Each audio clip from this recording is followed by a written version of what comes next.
Prosíme cestujúcich, aby si označili cestovný lístok.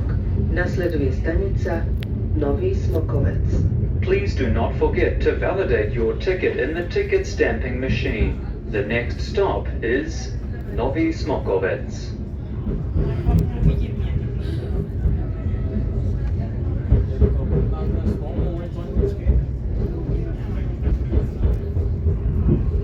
Máme 2 minuty na přestup. Přijedeme ve 14:45, ve 14:47 jede ze Štrbského Plesa na Štrb. A nebo když nám to ujede, tak jede i ve 14:50.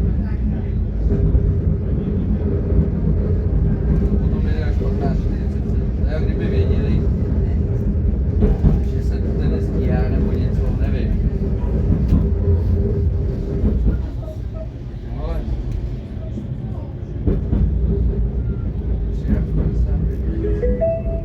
Stanica Nový Smokovec. This is Nový Smokovec.